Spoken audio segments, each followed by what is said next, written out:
하나님의 말씀 같이 보시겠습니다. 출애굽기 14장 1절에서 14절 말씀입니다. 출애굽기 14장 1절에서 14절 말씀 함께 봉독하겠습니다. 여호와께서 모세에게 말씀하여 이르시되 이스라엘 자손에게 명령하여 돌이켜 바다와 믹돌 사이에 비하히롯 앞 곧 바알스본 맞은편 바닷가에 장막을 치게 하라. 바로가 이스라엘 자손에 대하여 말하기를 그들이 그 땅에서 멀리 떠나 광야에 갇힌 바 되었다 하리라. 내가 바로의 마음을 완악하게 한즉 바로가 그들의 뒤를 따르리니 내가 그와 그의 온 군대로 말미암아 영광을 얻어 애굽 사람들이 나를 여호와인 줄 알게 하리라 하시매 무리가 그대로 행하니라. 그 백성이 도망한 사실이 애굽 왕에게 알려짐에 바로와 그의 신하들이 그 백성에 대하여 마음이 변하여 이르되 우리가 어찌 이같이 하여 이스라엘을 우리를 섬김에서 놓아 보내었는가 하고 바로가 곧 그의 병거를 갖추고 그의 백성을 데리고 갈새 선발된 병거 600대와 애굽의 모든 병거를 동원하니 지휘관들이 다 거느렸더라. 여호와께서 애굽 왕 바로의 마음을 완악하게 하셨으므로 그가 이스라엘 자손의 뒤를 따르니 이스라엘 자손이 담대히 나갔음이라.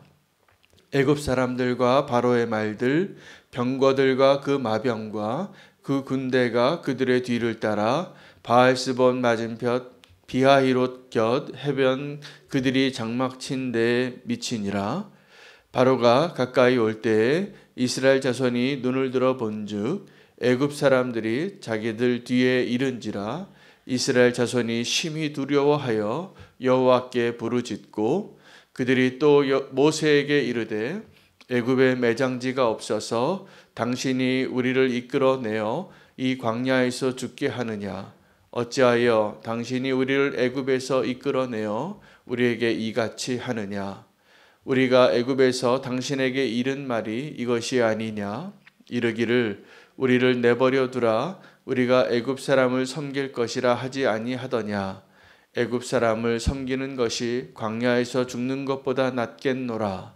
모세가 백성에게 이르되 너희는 두려워하지 말고 가만히 서서 여호와께서 오늘 너희를 위하여 행하시는 구원을 보라. 너희가 오늘 본 애굽 사람을 영원히 다시 보지 아니하리라. 여호와께서 너희를 위하여 싸우시리니 너희는 가만히 있을지니라. 아멘. 하나님의 말씀입니다. 벌써 꽤 오랜 세월이 되었지만 우리나라에 굉장히 큰 비극이 있었던 사건이 세월호 사건이었습니다.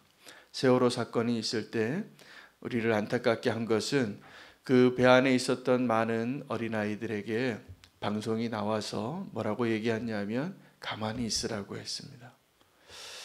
그 가만히 있으라고 한 것까지는 아마 그 안전 절차에 있어서 맞는 이야기였을 것입니다. 질서를 지켜야 하고 혼돈이 있으면 더 큰 피해가 있을 수 있었기 때문이죠. 그런데 문제는 가만히 있으라고 한 그 아이들을 구해내지 못한 어른들과 또 우리 정부와 우리 모두의 책임이 우리의 마음을 너무나 아프게 했습니다.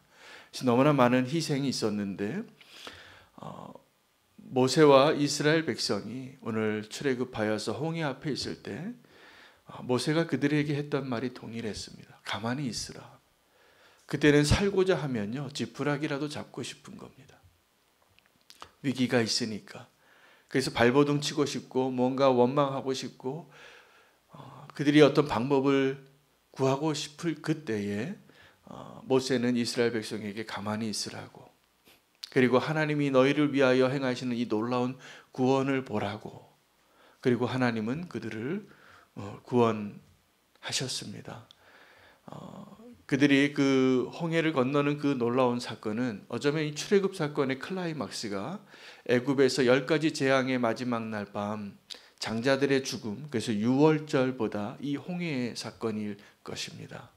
그때는 장자만 죽었지만 이제 바로를 비롯하여 모든 군대를 동원해서 그 사막에 그 광야에 갇혀버린 이스라엘 민족을 잡으러 온 모든 바로의 군대가 물에 잠기게 됩니다. 하나님의 놀라운 구원의 역사를 또 승리의 모습을 완벽한 승리죠. 그들을 다 물에 잠기게 하고 또 이스라엘 백성을 이제 건너기 바로 직전에 있을 때에 오늘 장면을 보게 됩니다. 오늘 그 이스라엘을 그 바로가 생각하기에는 그 광야에 갇혔다고 생각할 만한 그 바닷가에 머물러 있는 소식을 듣게 되고 바로는 후회를 합니다. 내가 왜 그들을 보냈던가? 얼마의 시간이 됐는데 그들을 내보냈던 바로가 후회하고 모든 군사를 동원해서 쫓아가서 결국 하나님의 심판의 마지막에 대상이 되게 되어지는 것을 보게 됩니다. 우리는 회개할 때 우리의 삶의 방향과 마음의 방향을 완전히 바꾼 사람들입니다. 근데 이 바로의 모습, 그 강팍한 모습을 애굽에서도 10번이나 그 강팍한 모습을 그가 잘못했다고 하고 내가 이번만큼은 잘못했으니 좀 나를 위해서 기도해달라고 이야기했던 그 바로가 여전히 강팍한 마음으로 그 이스라엘 민족을 놓아주지 않았던 것처럼 마지막에도 그들이 멸망당하기 전까지도 그들은 돌이켜서 내가 왜 그들을 내어주었지라고 생각하는 그 바로의 후회는 우리가 실패한 회개의 모습과 동일합니다. 우리가 하나님께 회개하지요. 그리고 내가 그 일을 다시 하지 않겠다고 내가 왜 그런 죄를 범하였을까라고 고백하고 나서도 또다시 그런 죄를 지을 때가 있습니다. 바로와 같은 모습일 것입니다. 그런데 또 하나의 후회를 발견하게 되는데 그 홍해 바닷가 앞에서 이스라엘 백성들이 모세를 향하여 후회하는 말을 해요.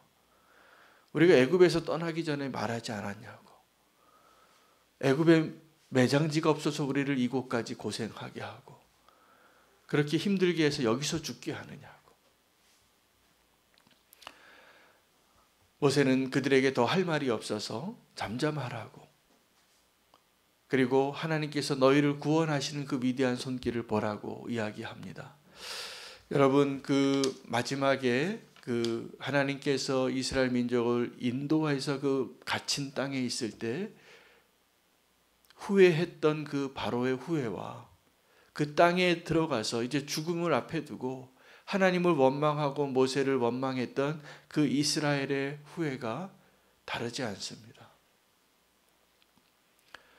우리는 하나님 앞에 우리가 하나님의 구원을 경험하고도 지금까지 하나님의 은혜를 경험하여 살았음에도 불구하고 정말 우리가 믿음으로 살고 있는지 아니면 조금만 위기가 있으면 조금만 원망할 일이 있으면 하나님의 은혜를 하나님의 구원을 놓쳐버리고 우리의 말로 하지 말아야 할 말을 쏟아낼 때가 너무나 많지 않습니까?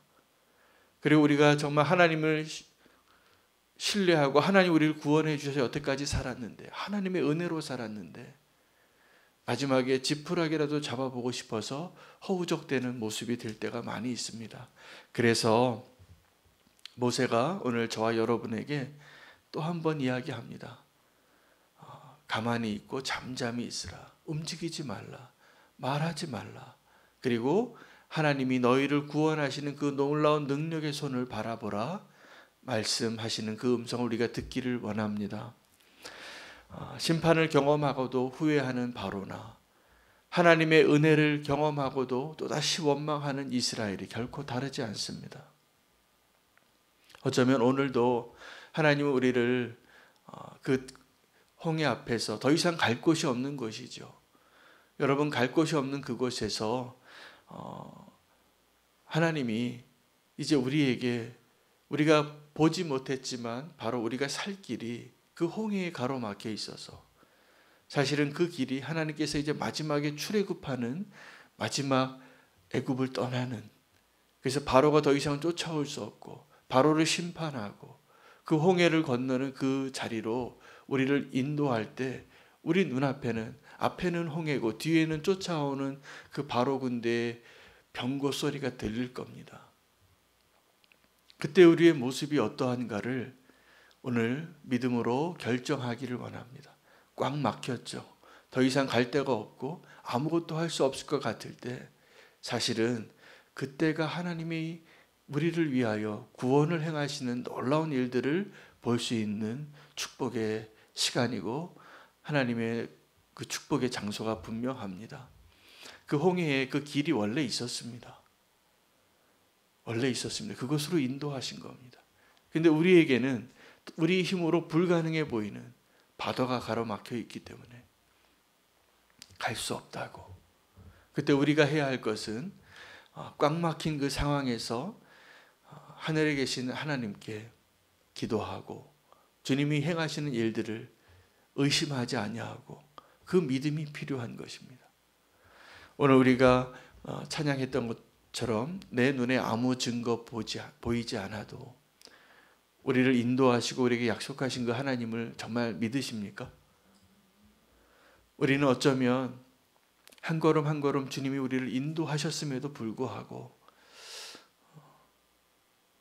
주님의 그 못자국난 손가락 보지 않고는 주님이 부활하셨다는 이야기를 전해 듣고도 의심했던 도마와 같이 여전히 하나님의 신실하심을 그렇게 경험하고도 우리는 하나님을 모르는 사람들인 것처럼 또 원망하며 차라리 애굽에서 종노릇 하는 게 낫지 않았겠느냐고.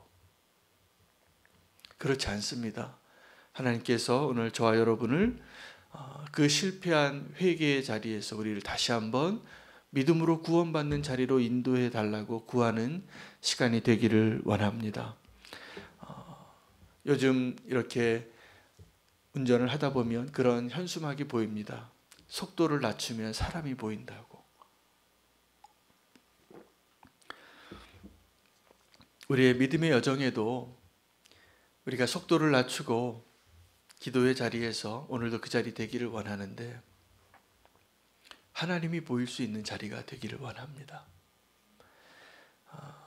우리가 분주하게 내 힘으로 무언가를 하려고 내 생각으로 염려하고 판단하고 결정 내리고 그리고 여전히 방황하고 길 잃은 사람처럼 여러분 우리가 아무리 애를 써도 우리가 그 광야에서는 길 잃은 사람처럼 느껴질 때가 많습니다. 근데 그 하나님께서 우리를 인도해서 꽉 막힌 그 길로 인도했을 때는 우리의 눈에 보이지 않는 홍해를 건너갈 수 있는 바다에 잠겨 있지만 이 이스라엘 민족이 다 건너갈 수 있는 그 길이 있음을 믿음으로 바라보시기를 축복합니다. 가만히 있어 하나님이 행하시는 일들을 바라보아야 할 때 우리의 입술이 무슨 말을 하고 있는지 우리의 생각에 어떠한 생각이 들고 있는지를 기억하시고 하나님 앞에 나아가기를 원합니다. 하나님께서 우리를 위하여서 일하시고 싸우실 때는 우리가 하나님이 행하시는 일들을 보아야 합니다. 오늘 그들이 마지막에 그 홍해 앞에서 보았던 것과 이제 다시는 보지 못하는 것들이 기록이 되어져 있습니다. 13절 말씀을 보면 모세가 백성에게 이르되 너희는 두려워하지 말고 가만히 있어서 여호와께서 오늘 너희를 위하여 행하시는 구원을 보라. 너희가 오늘 본 애굽 사람을 영원히 다시 보지 아니하리라. 우리는 우리를 구원하신 하나님의 그 능력의 손길을 보아야 할 그 자리에서 나를 쫓아오는 애굽 사람들을 보면서 두려워하고 있지는 않은지. 여러분 이거 믿음의 눈이 열려 있다면 믿음은 보이지 않지만 실제하는 것을 보는 능력입니다. 염려는 왜 생깁니까? 두려움은 왜 생깁니까? 사단은 지금도 우리 눈에 보이는 그 문제가 원수가 우리의 능력보다 어쩌면 하나님보다 더 크게 보여서 망할 것 같고 죽을 것 같다고 생각하게 만드는 그러한 일을 하는 존재입니다. 오늘도 누구의 말에 더 귀 기울이고 있는지 하나님이 약속하시고 구원하시고 함께 하시겠다고 하신 그 하나님의 음성에 귀 기울이기보다는 내 눈에 보이는 것으로 내 안에서 사단이 속삭이는 그 음성에 더 귀 기울이고 있는지. 나는 정말 우리는요 들을 때 우리가 원하는 것을 듣는 것입니다. 우리가 정말 믿음의 말, 하나님의 약속, 하나님 우리와 함께 해주시고 구원해 주신다는 그 진리의 말씀을 귀 기울이기보다 근거 없는 소문이나 내 마음에 정말 불안하고 부정적인 생각을 더 듣고 싶어 하고 싶을 때가 많은 겁니다. 우리가 그래서 더 위태로워지는 겁니다. 그 이야기를 듣고 우리가 무언가를 행하려고 할 때, 여러분 지금도 우리의 마음을 흔드는 소리가 어떤 것입니까? 하나님이 우리에게 향하신 경고입니까? 아니면 원수가 우리에게 송사하는 그 말입니까? 저는 어떤 그 찬양을 좀 이렇게 듣다가 너무나 좋은 찬양을 하는 그 찬양팀의 찬양을 듣게 되었습니다. 요즘 예배에 찬양을, 결단 찬양을 어떻게 정할까? 그래서 찬양을 듣고 있는데 어떤 찬양팀의 찬양이 참 너무 좋더라고요. 근데 거기에는 두 가지 반응을 할 수 있는 표시가 있어요. 하나는 좋아요 하는 것이고 하나는 싫어요 하는 표시예요. 근데 제가 그 찬양을 너무 은혜 받았는데 좋아요가 조금 더 숫자가 많은데 싫어요가 이렇게 하나 있는 걸 봤어요. 근데 제가 그게 마음에 들어오더라고요. 저 찬양을, 저렇게 좋은 찬양을 하는 그 찬양을 듣고 누가 싫어요를 눌렀을까? 정확하게 사단이 하는 일이에요. 하나님을 찬양, 어떤 설교도 그래요. 제가 어떤 설교를 들으면 너무 은혜로운데 제가 이 좋아요를 눌렀어요.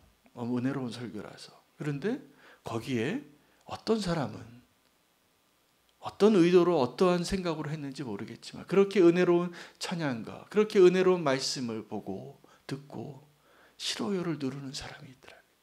그가 뭘 의도했을까요? 그렇게 하나님을 찬양하고 하나님의 말씀을 전하는 그 사람의 마음을 무너뜨리고 싶은 거예요. 여러분, 원수는 지금도 우리에게 그 일을 하고 있습니다. 그것이 어떤 평가를 위한 그런 게 아니라 그 의도가 보이더라고요. 원수가 우리의 삶에 싫어요를 누르고 갈 때 우리는 그거 하나가 마음에 걸리는 거예요. 지금도 여러분의 마음에 내 마음을 흔들고 내 마음을 무너뜨리는 게 뭐냐 하면 좋아요 100개가 아니라 싫어요 하나예요. 그 사람이 누굴까? 왜 그런 걸 여기에 눌렀을까? 여러분, 원수는 지금도 우리가 꽉 막힌 상황에서 하나님의 구원을 바라보라고 말하는 그 하나님의 음성보다는 너는 실패했어. 너는 여기서 뭔가 잘못했어. 라고 말하는 그 사단의 음성에 귀 기울여서 일어나지 못하게 하는 거예요. 구원을 보지 못하게 하는 거예요. 내 눈에 보이는 문제만 보이고, 그래서 좋아요 100개보다 싫어요 하나가 더 크게 보이잖아요. 지금 우리의 삶 가운데 하나님의 음성이, 하나님 우리에게 말씀하시는 그 약속의 말씀들이 지금도 너무나 넘쳐나고 있는데 그 말씀이 들리지 않는 거예요. 그리고 우리를 송사하고 우리를 무너뜨리려고 하는 그 원수의 음성이 더 크게 들려서 거기에 갇혀 있을 때가 많아요. 오늘 가만히 있어 잠잠하시고 하나님이 저와 여러분을 향하여 구원을 행하시는 그 놀라운 일들을 경험하는 오늘 하루가 되시기를 축복합니다. 원수의 소리가 아니라 하나님의 음성이 들려지기를 축복합니다. 오늘도 가만히 있으라.